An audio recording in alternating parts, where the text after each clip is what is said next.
All right, this is the staff-only workout, or a barbell. I prefer to use a staff. It's not about the weight that you use. It's not quantity, it's quality. I start out with a compound movement like squats, and I'm going to do 3 rounds, and I'll explain to you what it is. Now, this comes in 2 parts. The first 10 are regular squats, and the second 10 are jump squats, all with just the staff. Next, I move on over to the Romanian deadlift. I try to keep my form just right and my legs at this angle without locking out my knees, because that's not good. So, like I say, I try to get my form just right. Not always the best at this particular exercise, but it does work. It gives my hamstrings a workout, sometimes my calves as well, certainly my lower back, and an overall full body workout is what I get from this type of exercise.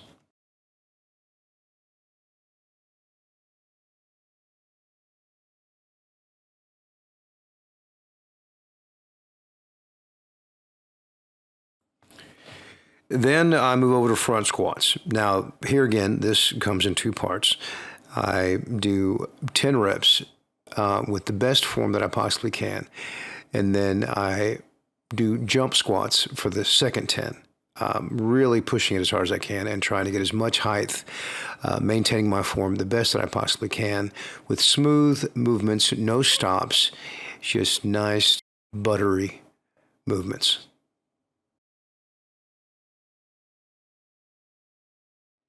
Okay, this next part is crucial. This is my favorite part, actually, of leg day.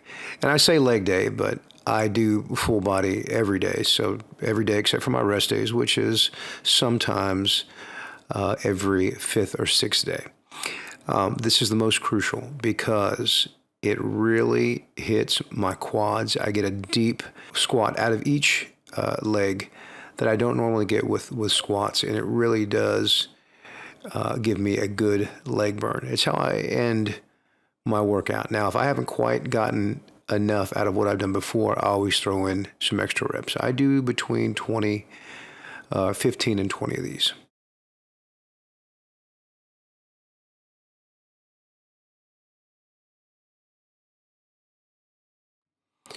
But we're not doing just legs.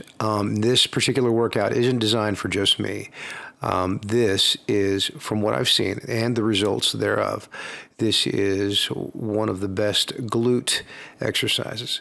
You see, I'm getting the first part of my deadlift, and the second part is my squat. Putting it all together, it really does dig into your legs. You feel it in all your muscle fibers, in your hamstrings, here, in your quads there, and when you squeeze at the top, especially in your glutes. Again, a nice smooth, buttery movement, no stops. Try to keep it as smooth as you can. Don't lock out your knees. And because you're holding the bar with your arms, you're getting an upper body workout as well.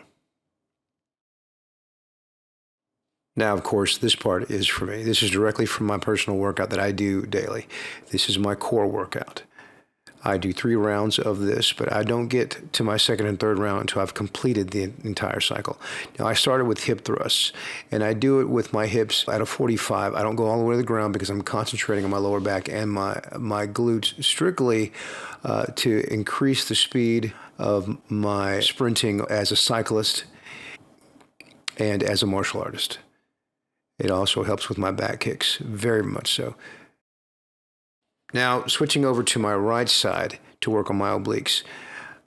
Leave your elbow at a 90-degree angle and leave your weight on it. Now, I place my hand on the ground with my fingers just touching the ground. As you can see, I'm just using one, just to stabilize me. It's not helping me at all with my reps.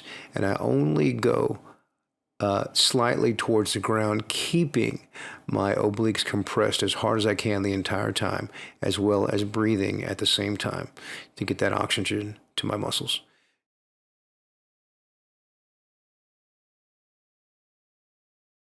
Now I'm going to do the opposite side. Same thing with your forearm on the mat, on the carpet, the ground, whatever the case may be.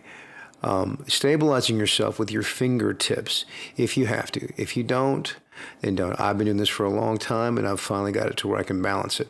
But again, keeping your obliques compressed while you move slightly towards the ground, and I usually get about 20 to 40 reps per side. Again, I'm doing 3 rounds, and I'm in the middle of this round, and we're just about done. Almost. Now, my absolute favorite part, the abs. Using my absolute favorite piece of exercise equipment. You might recognize that.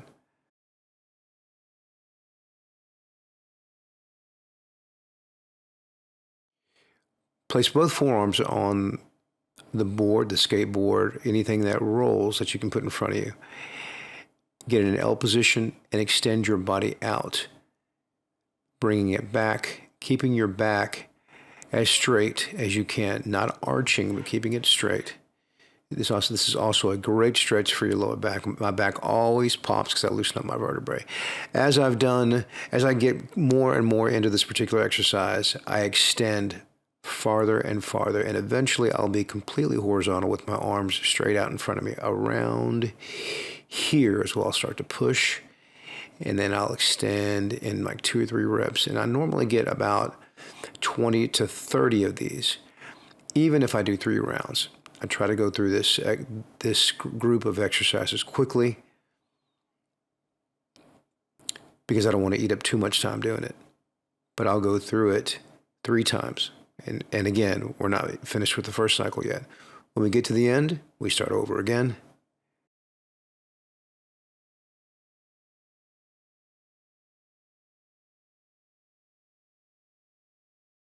Again, 3 rounds. Do them every single day. Thank you. Love you, baby. I hope you enjoy it. Oh, crap. Almost forgot. Everything is in the details.